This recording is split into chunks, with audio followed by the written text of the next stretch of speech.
Welcome back, tankers and generals, to another How to 3-mark masterclass. I've 3-marked every Tier 8 tech tree light tank, and today I'll show you how you can earn those stars on the WZ-132 in honor of this month's Firestarter Battle Pass. Let's be honest, this tank is statistically one of the worst performing Tier 8 lights right now, with the worst 90-day win rate on the server. But with this guide, you can absolutely turn that around. The WZ has a lovely alpha damage of 300, second only to the derp of the T49, so you can definitely surprise opponents with your shots, and with a high average pen of 194mm on standard rounds, you can certainly even brawl with some heavies, though I wouldn't advise that. With its middling DPM of 2200, due to its slow 8.2 second reload, this is not a brawling light. Instead, you want to play this tank with a shoot and relocate mindset, boom and zoom like in War Thunder. The biggest strength of the WZ is its best-in-class 1.31 second aim time, but that's immediately offset by the terrible dispersion of 0.34, which is second worst behind the T49, so no camping, no long-range sniping in this tank. Personally, what hurt me the most while 3-marking this tank was the 5 degrees of gun depression, which becomes absolutely brutal at -2 over the rear. This reduces the flexibility of where you can play this tank on maps. The WZ is a light tank, but the second slowest at 64 km per hour, weighing in at 33.6 tons, making it the heaviest in class. And despite that weight, your thickest armor tops out at 58mm, so prepare to be an HE magnet. Think you can dodge and maneuver? Ultraverse is the worst in class. Even with improved control boosting it by 11%, it's only hitting 61 degrees per second. And with an okay view range of 299, and second worst camo behind the T49, the WZ-132 plays more like a medium than a light tank. Take double repairs and adrenaline. Also equip double food and improved fuel specially to help with reload and mobility. Take gun rammers since 194mm is enough if you aim properly, and spamming gold won't fix bad positioning in this tank. Enhance gun lane drive and vert stabs since you'll be on the move plenty. The Ultraverse is awful, so improved control is mandatory. Take optics because as a light, it's your role to be scouting for your team. Defense system, lots of HEs will be coming your way, so any buff to crew and module durability is a plus. And improved assembly to get that extra 50 HP. Now here on False Creek in my first battle in the WZ, I'm firing and getting back into cover when I hear and see a nearby building getting destroyed. Since I feel that my position's compromised, I search for another angle of engagement to see who might have fired at me. I quickly stop for a shot into the T25, and as you can see, I get spotted with the poor camo values that the WZ has. Since I have the building for protection, I stay around, put a juicy max roll of 375 into the AMX. Thinking that the AMX will make a mistake, I linger a little bit longer, hoping to get a kill shot. Nothing happens, so I find a new target, Borsig, that's camping in the back. Wanting to take advantage of his open position, I pop adrenaline, switch to HE, and play a dangerous game of poking the corner.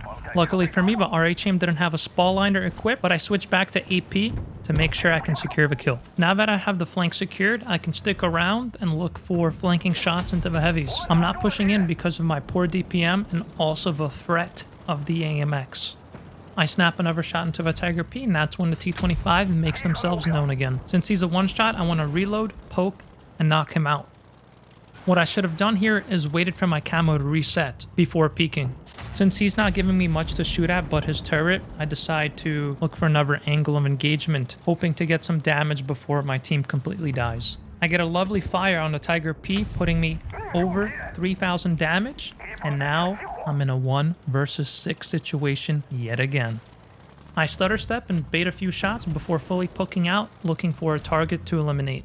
Spotting a low HP IS-6, I switch to APCR, hoping to secure a penetration and even roll high on my 260 average alpha. Unfortunately, I missed the turret cheek and get spotted. I start making my getaway when the T25 surprises me, so I send him a gift back to the garage. With the 1390 pressing me, I use the building for cover to safely reload. I thought he was chasing me, then strangely stops, so I still line up a shot, anticipating his next move.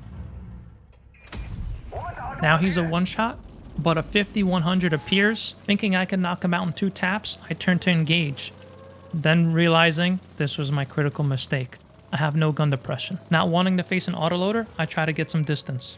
I proxy spot the 1357 and the IS-6, wanting to engage, but knowing that I can't with the 5100 breathing down my neck. I turn my turret backwards using this view to provide as much cover from the terrain. Thinking the 5100 was still chasing after me, I choose to stay to the right of this rock. This ends up being a costly decision for me, as the IS-6 was able to put a round in me. Tiger gets spotted, so I quickly snap him. Despite being a one-shot, I still feel comfortable in this situation. I have 2 potential one-shots in front of me, and this beautiful rock for hard cover.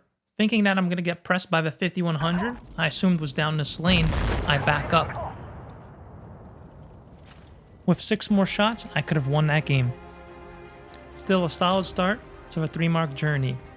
Now I'll show you a mastery on Normandy. I quickly race to a windmill to get early spots as a light tank. With my 299 meters of view range, it takes some time for the opponents to get within my detection radius. Finally, a few seconds later, the Forest Witch and the VK get spotted. I put a healthy 320 damage shot into the VK. As you can see, the gun depression is very lacking at 5 degrees with how much of my vehicle I needed to expose over that ridge. Now there's a wild bulldog that's down on the beach, so we rotate to use the terrain to get the gun depression and get a shot into him. Now I'm just looking around, seeing what the Reds are doing. It's kind of a funky match with the bulldog down there. I magically ricocheted a shell from the WZ, and I turn to face that Forest Witch, who is pushing into the cap area. Get a quick little turret shot, and then reload.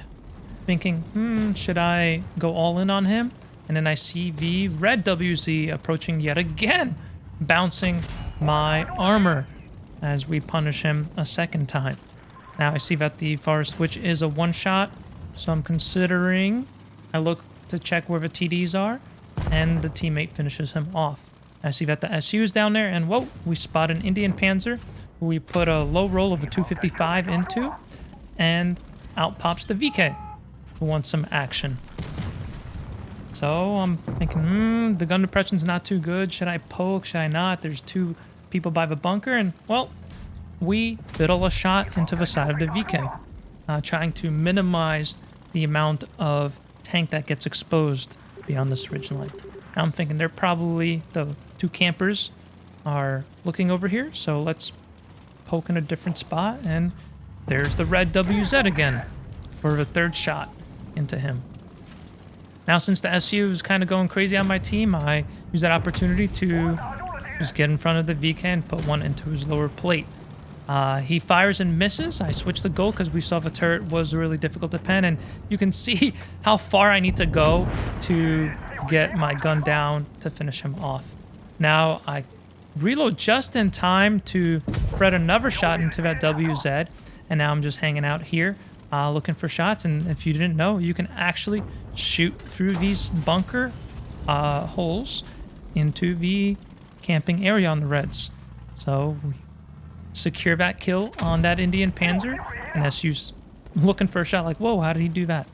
Now we're just sitting here waiting to respot that IS-6, proxy him, and aim for that SU, trying to bait him out. He pokes, so I punish him with a shell. I quickly back up into hard cover to avoid his return fire. Now with the IS-6 down to 90 HP, I zoom past him, confident that I can knock him out while on the move and avoid any shots from the SU. The bounce, unfortunately, due to the poor gun depression, so we just back up, get a shot into his side, and still using the terrain in this bunker and hard cover to just protect myself from this SU-130. Feeling good, I stopped to do a little bit of advertising. If you've enjoyed what you've seen, please leave a like and subscribe. Share with your family and friends. And now we're on our way to finish off this SU.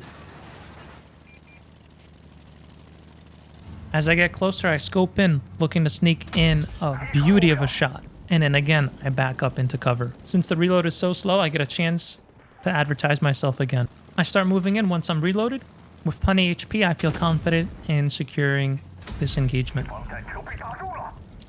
With adrenaline popped, I reload just in time to finish him off with no damage in return. And that's how you play the WZ-132 on hilly maps like Normandy. Use the terrain to create fake gun depression so you can make shots that you previously thought you couldn't. 4K damage, Radley Walters, mastery, and somehow 1000 block damage. Thank you for watching. I hope this video helps. If it does, subscribe and share with a friend. As always, here's a no commentary bonus gameplay for you on Oasis Palms in Driven Mastery.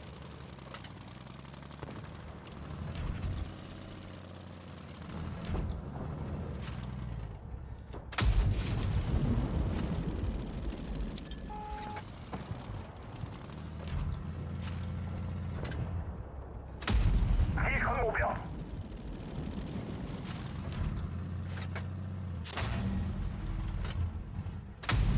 敌方战车被打中了。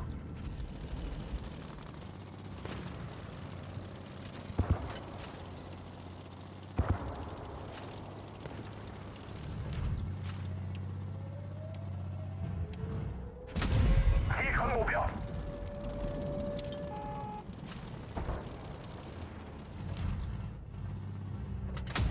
我们打中了敌人。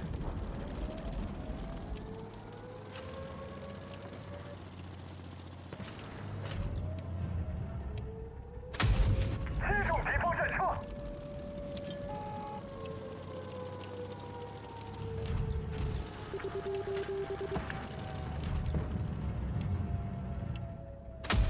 命中敌人。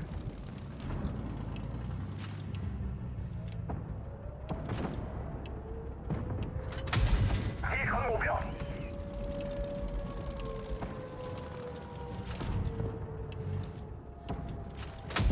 敌方战车被毁。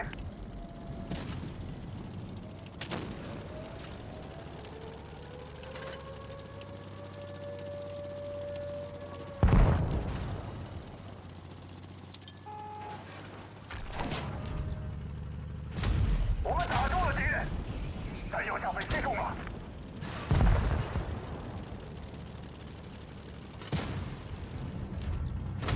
敌方战车被打中了。